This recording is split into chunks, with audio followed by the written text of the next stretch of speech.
इसको बोलते हैं बैलेंसी बैंड। क्या बोलते हैं? Valency band. और इसको बोला जाता है कंडक्शन बैंड। इसका मतलब, कंडक्शन का मतलब होता है चालन, और बैलेंस सी का मतलब होता है संयोजी। क्या होता है? तो ये संयोजी या संयोजकता बैंड कह सकते हो। बैंड और बॉन्ड दोनों अलग चीजें हैं। बैंड का मतलब होता है पट्टी, और बॉन्ड का मतलब बंध से है। तो मशीन बैंड अगर तुम जब शब्द इस्तेमाल करेगा तो उससे मत ले लेना कि बंद लगा है कहीं पर, ठीक है? तो इतना ध्यान रखना कि दो टाइप के बैंड होते हैं। कितने टाइप के? एक होता है चालन बैंड और एक होता है कंडक्शन बैंड। इतना क्लियर सबको? जी सर। तो किसी बैंड थ्योरी में दो टाइप के बैंड होते हैं, एक चालन बैंड होता है और एक कंडक्शन बैंड होता है। एक ये तुम्हारा कंडक्शन बैंड है और ये तुम्हारा क्या है? ये कंडक्शन चालन बैंड है और ये क्या है? संयोजी बैंड। अगर ये दोनों बैंड एक दूसरे से ओवरलैपिंग है, क्या है यहाँ पर? ओवरलैपिंग। अगर दोनों बैंड एक दूसरे से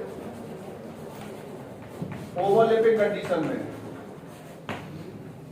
ठीक, अगर दोनों बैंड की पोजीशन तुम्हें कैसी मिलती है? ओवरलैपिंग। ये स्टडी देखो क्यों की जाती है, उसका रीजन भी समझ लो।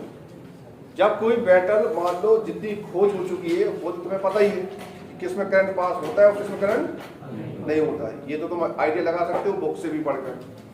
जो रिसर्चर होते हैं, जो नई खोज करते हैं, वो क्या है, उन्हें मान लो सपोज करो कोई नई मेटल मिली, तो नई मेटल पे वो स्टडी करेंगे, तो मशीन पे अगर उसे रखेंगे उसका बैंड निकालेंगे, और अगर उसका बैंड तीन कंडीशन में से कोई कंडीशन में मिलेगा, अगर उसे उसका बैंड इस टाइप का मिला, तो जो मिली नई डिस्कवर जो मेटल है वो कह सकता है कि जो नई डिस्कवर मेटल है वो हमारी मेटल क्या होगी? कंडक्टर होगी। क्या होगी? कंडक्टर। और अगर उसे जो नई मेटल मिली है और उनका बैंड उसने चेक किया मशीन में, और उस बैंड में अगर उस दोनों बैंड के बीच जो गैप है, ये इस गैप को बोलते हैं एनर्जी गैप। तो ये एनर्जी गैप क्या है? स्मॉल एनर्जी गैप है तुम्हारा। तो अगर दोनों बैंड के बीच जो एनर्जी गैप है वो बहुत कम है, तो उस कंडीशन में वो जो मेटल होगी वो हमारी होगी सेमीकंडक्टर। क्या होगी? सेमीकंडक्टर। और अगर दोनों बैंड के बीच का गैप बहुत ज्यादा है, यानी अगर यहां जो गैप है वो लार्ज एनर्जी गैप दिखाई दे तुम्हें, तब ये कंडीशन जो होगी वो हमारी होगी नॉन कंडक्टर, या इसी को बोल सकते हैं इंसुलेटर। क्या बोल सकते हैं? इंसुलेटर। तो सिंपल सा लॉजिक है बैंड थ्योरी का कि बैंड थ्योरी में दो टाइप के बैंड पाए जाते हैं, एक कंडक्शन बैंड और एक बैलेंसी बैंड।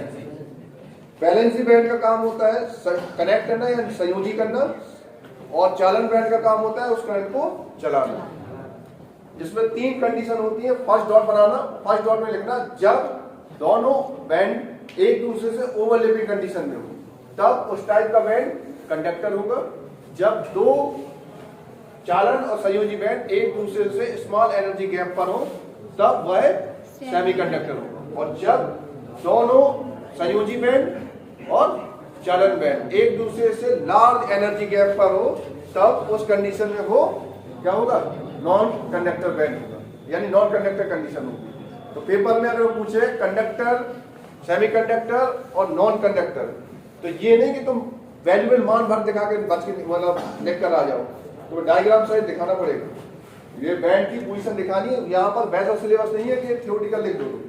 अगर ये डायग्राम नहीं बनाओगे तो मार्क्स नहीं मिलेगा, क्योंकि यहाँ पर टेक्निकल रूप से पढ़ाया जा रहा है तुम्हें ये कंडक्शन के बारे में। तो यहाँ थ्योरेटिकली काम नहीं चलेगा, यहाँ डायग्राम देकर ही तुम्हें सॉल्व करना पड़ेगा यहाँ पर।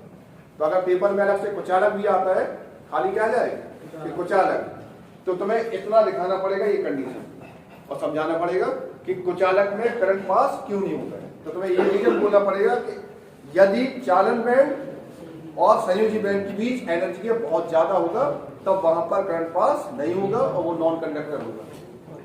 इनके एग्जाम्पल सबको पता होंगे। इसका एक एग्जांपल है डायमंड, और इसका एग्जांपल जो आता है वो आता है ग्रेफाइट। इसके एग्जांपल क्या आता है? ग्रेफाइट। इसका एग्जांपल क्या आता है? डायमंड आता है। और इसके एग्जांपल जो मेटल है, इसके जो एग्जांपल आएंगे वो मेटल्स आ जाएंगे। मेटल्स में तुम्हारी कॉपर आ जाएगी, Fe आ जाएगा, Ag, ठीक है, ये इस टाइप के मेटल आ जाएंगे जिसमें करंट पास हो जाता है। क्लियर है सब लोग?